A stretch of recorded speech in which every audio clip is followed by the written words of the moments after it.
something about my case, and then I had a book come out about it, galvanized action and attention around the world and help people rethink the way the workplace treats fathers. This episode is sponsored by Etched Communication, a full-service public relations and crisis management firm. Connect with Etched via their website at etchedcom.com. That's ETCHEDCOMM.com. Welcome to this episode of Our Voices Matter, and we have got a big treat for you today. My friend Josh Levs, all the way from Atlanta, from the ATL, right? The ATL. Yes, I'm here, and I'm so glad that you're bringing back civil discourse all over the country.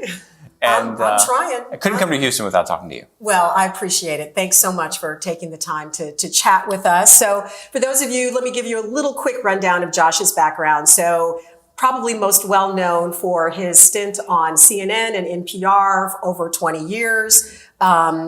Many Peabody Awards, which is a very big deal, and a couple of Edward R. Murrow Awards, also a very big deal.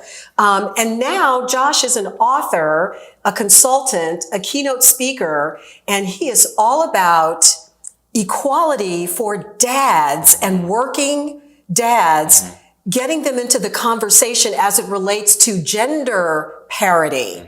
So I'll let you take it from there and go where you want to. Yeah, it's the big missing half of the battle for gender equality in America that has gotten incredibly little attention. But the short version is that we will never have equal opportunity for women in the workplace unless we make sure that men have equal opportunity to be caregivers. And what we keep running into is we have this Mad Men structures in the way that American businesses were designed, based on the assumption that anytime there's a kid or any caregiving, it's all going to be done by the woman. So even places that are well-intentioned are often designed so that if there's a baby, the mom gets all this maternity leave, but the dad does not get anything. And it's based on this old idea that men don't have a role at home. But the effect is that women have to go home, men have to stay at work, families don't have choices, families can't make those choices for themselves, businesses lose great women, and men often don't get the time that they want with their families. So we need to fix all this together. So what brought you to this subject matter? It's interesting because, I was a fact checker on CNN. Yes, the truth seeker in chief, I think, was the official moniker, right? We'll talk about that later. They did give me that moniker. Yeah, and I was fact checking politicians and pundits. And at the time, I also became a dad. And it was an amazing experience, but I was doing a variety of stories on the air, and I started interviewing other dads too. And when I put dads on the air, the responses we got were incredible because we were having normal conversations, just like what you do, but we were having normal conversations that men and my friends and I would have, like, how do you feel about raising a kid, and how are you different as a father from the way that your dad was, and all this. But people had never seen men as fathers in a public space have these normal conversations. So I realized that people really didn't know what was going on with men. So I started covering that and doing fact checks about fatherhood. And then you probably want to talk about it. Then I had a legal battle over my daughter. Yeah, so let's talk about that. Yeah. So that legal battle actually led to some major change in family leave. So you took on your parent company, which at the time was Time Warner. Yes.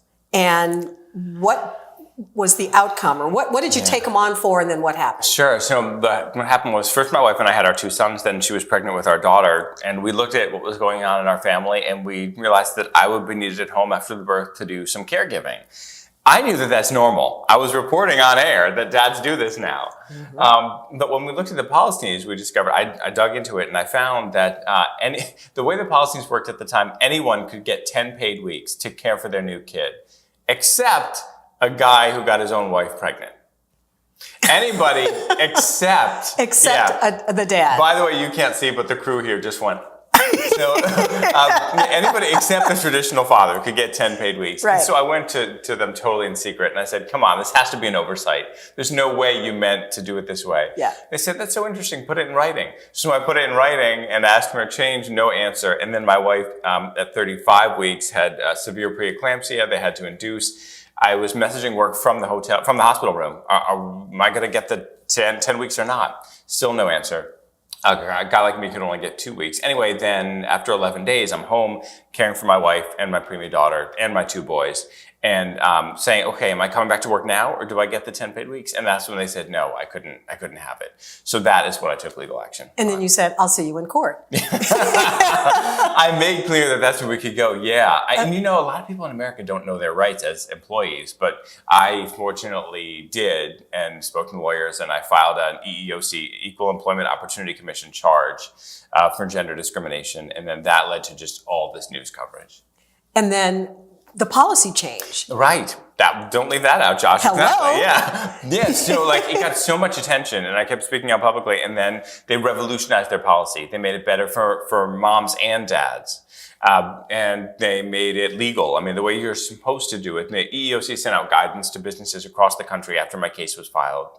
And it said what you're supposed to do is give medical leave for women, and you have to clearly distinguish medical leave from caregiving leave. And caregiving leave has to be gender neutral. So you should be giving caregiving leave, and you have to give the same amount to women and to men. So what Time Warner did, they revolutionized the policy at CNN, and a lot of other companies followed this, and it was a wake-up call to other companies, and they started changing how they're doing this as well. It must have made you feel pretty good to know that you could have that kind of impact. I mean, really. Yeah. It's interesting you say that, because this is a place to get really authentic, right? In your podcast. Yes, please do. So people kept saying that to me, and I just kept writing them off. I was like, no, it's about the policy, and I'm a communicator. I'm talking about it. And then it was only when, and people, like some of my friends started kind of arguing with me. They were saying, you don't understand that you're having a real impact, that this matters. And I made the mistake of trying to argue with them and like poo-poo it. And then I went to pick up my dry cleaning, and my awesome dry cleaners, who I'd known for 10 years, were so excited because they had just seen me on global Korean language television. Oh my gosh. And that's when I realized I have to stop arguing with people. So I guess, something about my case, and then I had a book come out about it, galvanized action and attention around the world and helped people rethink the way the workplace treats fathers. Then you subsequently wrote a book. Yes. Right? Yeah. All in. And what's the subtitle? It's so long. I couldn't remember it also. I'm going to let you. No. Thank you, HarperCollins, for that. No, it's All In. And the subtitle is How Our Work-First Culture Fails Dads, Families, and Businesses, and How We Can Fix It Together. Okay. But I'll just remember the All In part. Okay. It's kind of like the male side of Lean In. And it's had some tremendous response. Yeah. You've really touched a nerve with this. Yes, I have. And no one was talking about this before. Yeah. And I think it's just no one realized. Most people didn't realize that this was even happening. And a lot of guys were suffering, and families were suffering in secret with this. I mean, after I announced my case and then I came out with a book, it still happens that men and women will call me and tell me their stories, and they'll be crying, including men, crying on the phone as they describe what they went through when their kids were born and how awful it was and how they couldn't be there with their wives. And they also thought there was no one they could talk to about it.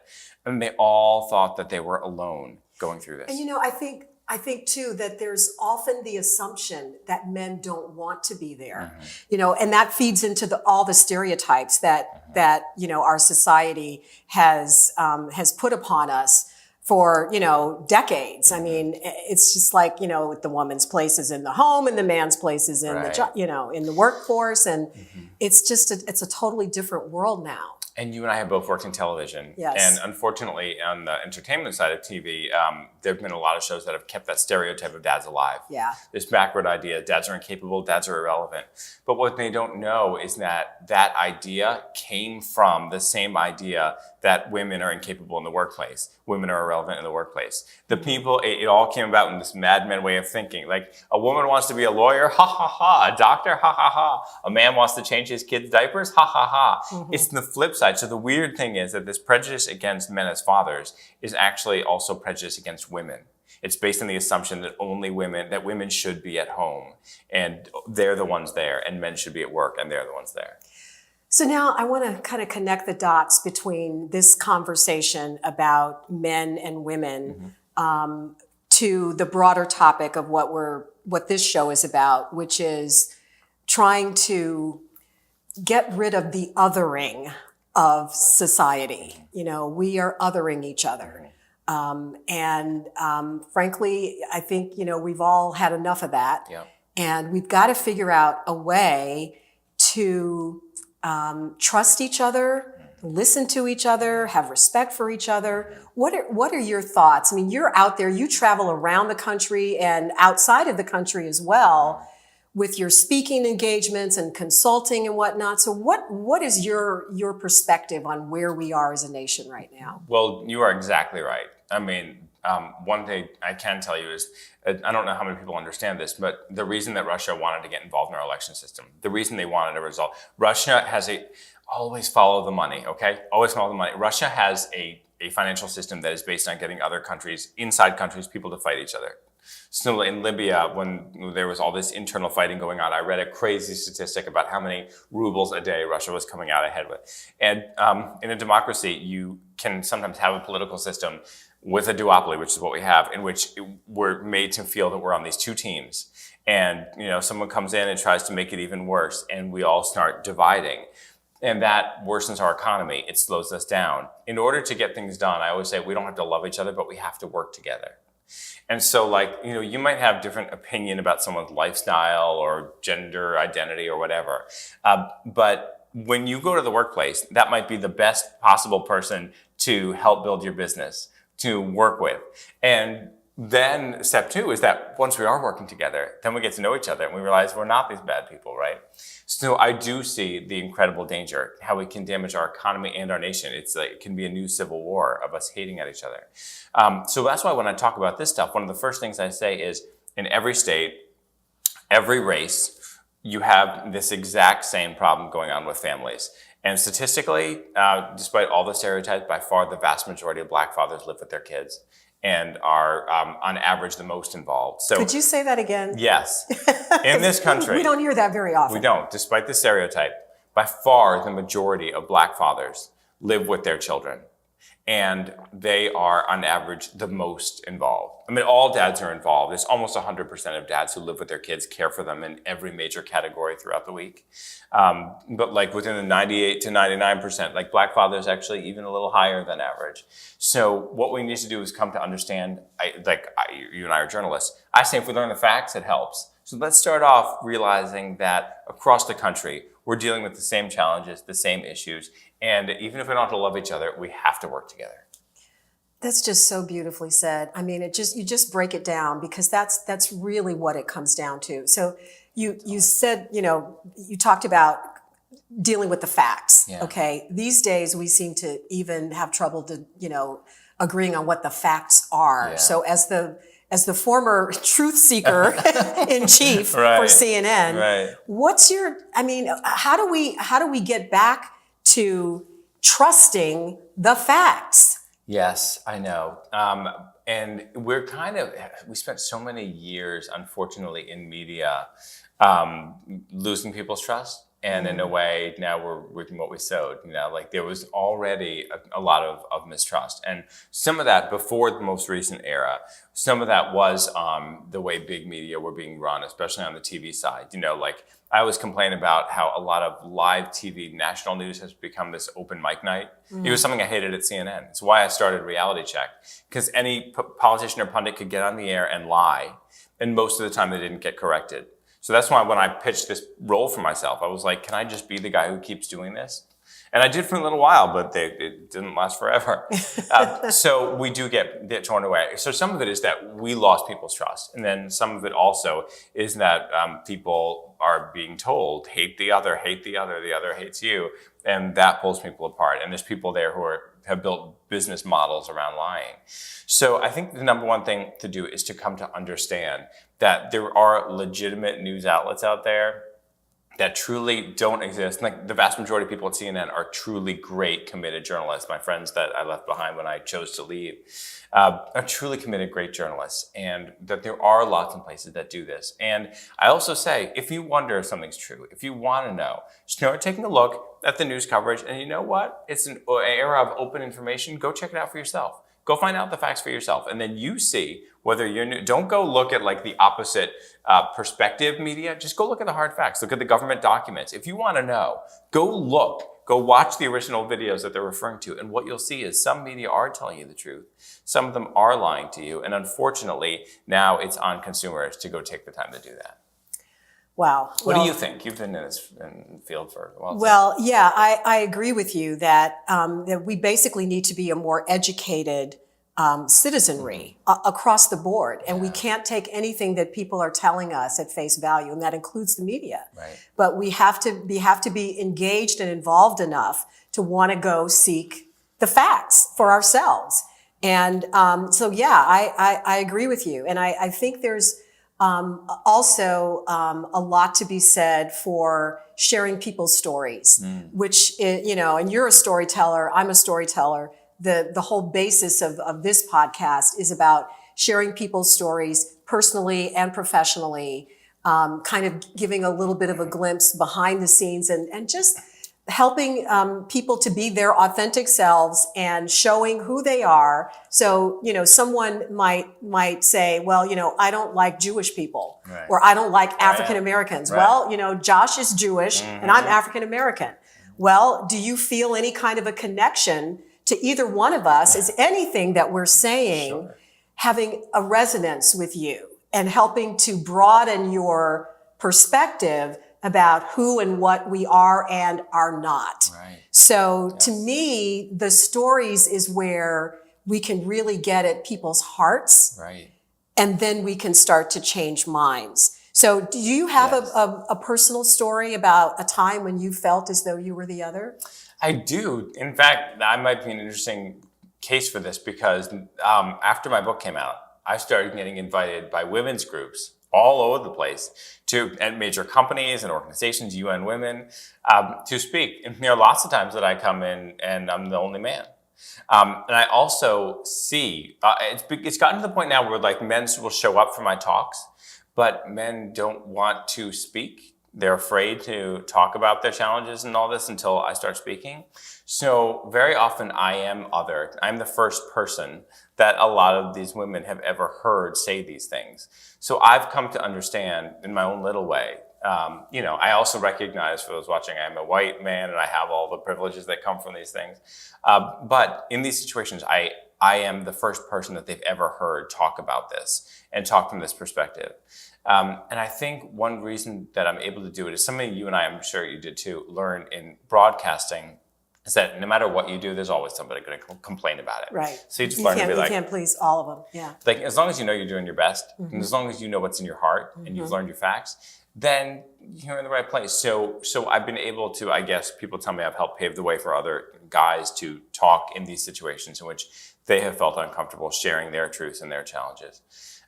So for me, this other experience has been overall a positive one. And that's what I want people to know. You really can talk and share your experience, and you can give people a new perspective.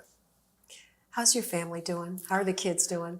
I They're know you've good. had some health challenges with Yes. them. And so is everybody doing okay now? They are. Yes, my oldest had heart surgery when he was born.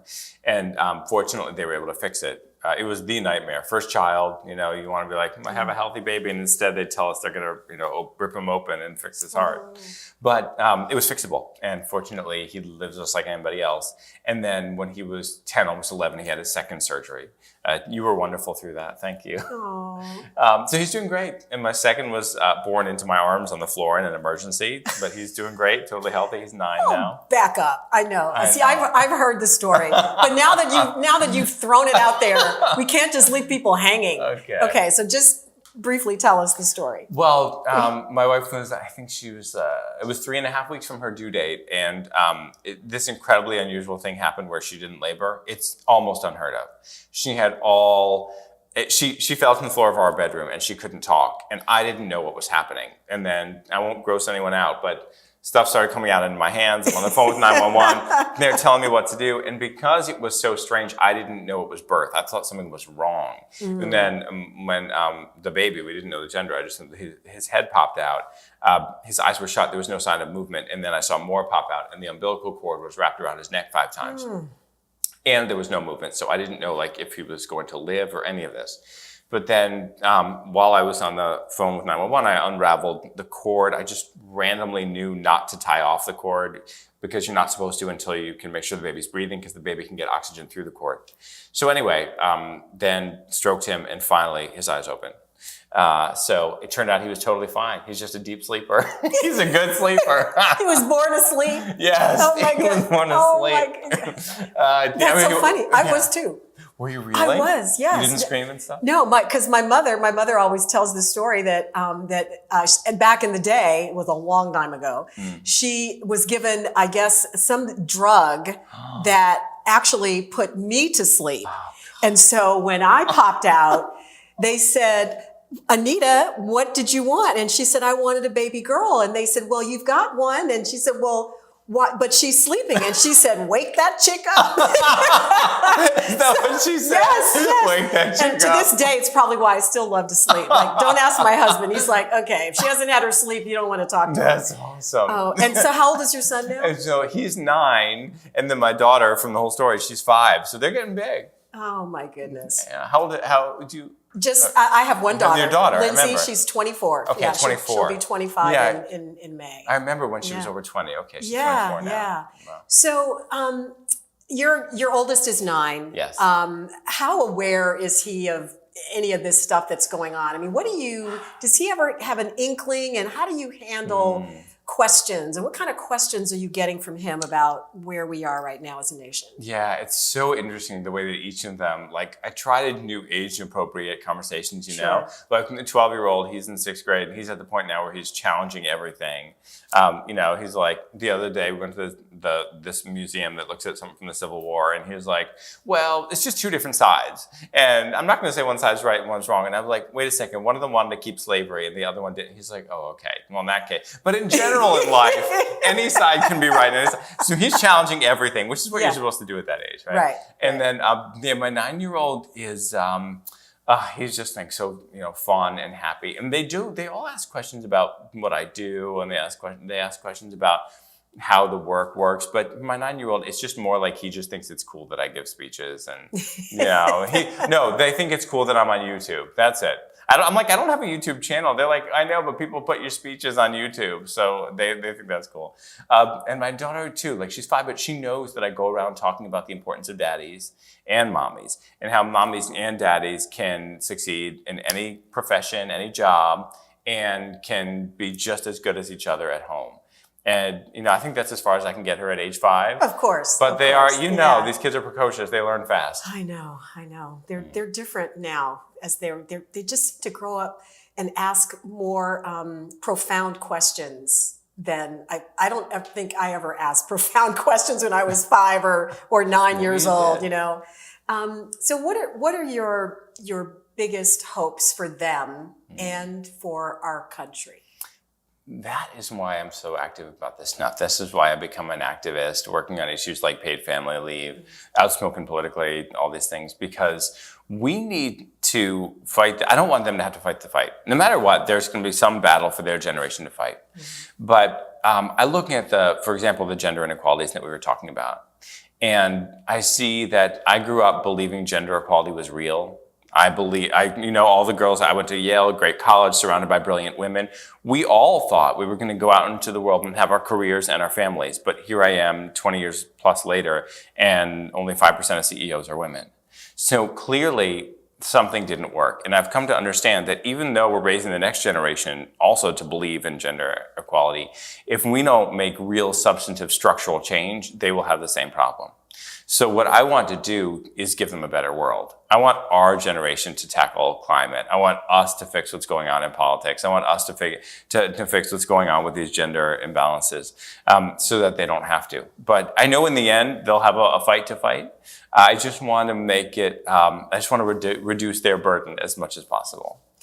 Who needs to be more engaged and involved in the gender equality equation to help turn the tide and move it in the direction where we have it, in fact, gender equality? For starters, business leaders. The business can have a profound effect. This is actually one of the companies I partner with, Dove Men Plus Care. We have this thing now at the website, dovemencare.com/pledge.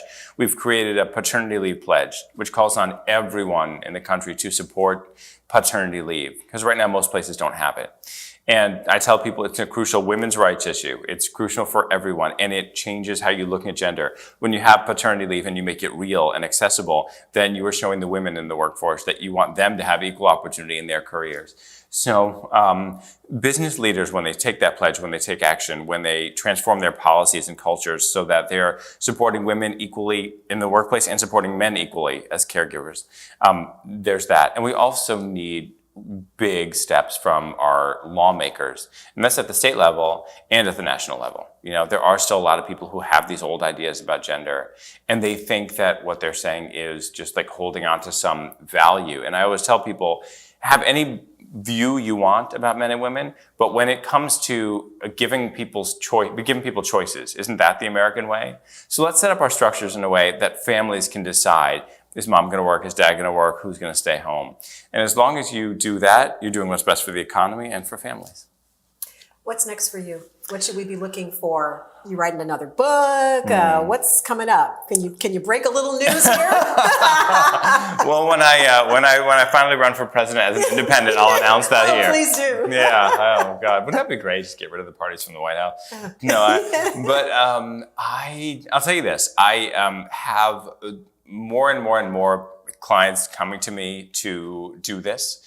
And you will keep hearing about big companies that make big announcements about moving in the right direction. It's been really interesting how businesses have been willing to take on more of this. Are we talking about paternity leave? Paternity Are we talking leave? about gender equality? Yes. Well, I All guess the it's gender all under equality. everything under the umbrella. All of it. Yeah, Okay. exactly. I'm glad you clarified. Yes. So all of it. They're bringing me in. And what's happening is businesses have been taking this on more, especially since the last election. They're saying, we're not going to get this out of Washington right now, but we can do this. And they're starting to recognize that there's a problem. So you are going to hear more and more big announcements from big companies taking big steps in the right direction. And you've been whispering in their little ears, haven't you? Sometimes I'm in the offices screaming, but yes. Yeah.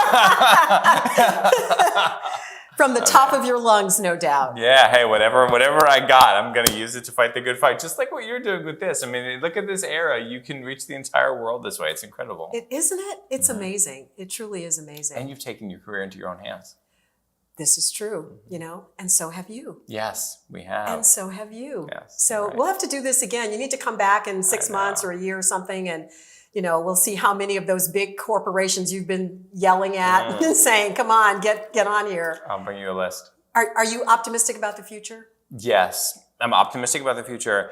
And one of the reasons that I am is that I keep traveling around the world and dealing with and meeting people who want to make positive change and have the energy to make positive change. They're serious about it. People like you who are saying, you know what, I'm getting active. I'm going to do this. I will make this change. And they are the ones who give me hope. And unfortunately, it's us up against the old structures and against the politicians and, against the intruders from other nations who want to hurt it. But there are so many of us that are working hard to affect change. And we can see things like the Me Too movement, which has led to some positive changes. And so I keep seeing the people who want to do this, and they give me hope. What about you? I agree. I do. I agree completely. And when I started the podcast, I was one of those I was, in my own little world doing my thing. But really, stopping and saying, okay, I have to get engaged and active and involved in some way. I considered running for office and decided that was not the thing for me to do at this moment in time. But what can I do? And this is what I came up with. Yeah. So and everybody does it in their own way, in their own time. But I think there are more of us that are taking whatever little step we can take in our immediate environment to help guide this conversation and bring us closer together rather than farther apart. And so I am hopeful. And through your world-class career, you have built up a brand and you built up a following and people know to trust you, and that gives you a voice and you're using it for good. That's exactly the kind of template that people should follow. Well, thank you for that, and I can say the same about you. Thank and you. I'm so glad that we had a chance to do this. Thank you for Me making too. the time while you were visiting Houston. I know Of course. you were here for Her World. And Yes, Her World. It's Yes, awesome. The and Energy Her Forum. World Energy Forum, and the founder, Katie Maynard, is a mutual friend Yes. and colleague of Yes. both of ours. And I'm going to have Katie on the show soon. Oh, awesome. Shout out to Pink Petro and Her World. Oh, and yeah. Tune in for that one, too. And we're That'd be taping great. this on International Women's Day. International Women's Day, of course. Yes, No, I couldn't miss this. Yes, exactly. So, Josh, thank you so much. My pleasure. I really Thank appreciate you. it. Okay. Thank you. You rock. Oh, thank you, hon. Thank you. And thank you for taking the time to watch and listen. And we will see you next time. Thanks so much for giving our guest permission to speak and for having the courage to listen with an open mind. If the mission of Our Voices Matter resonates with you, please like, subscribe, download, and share. And then join the conversation, because it really is going to take all of us to make a difference.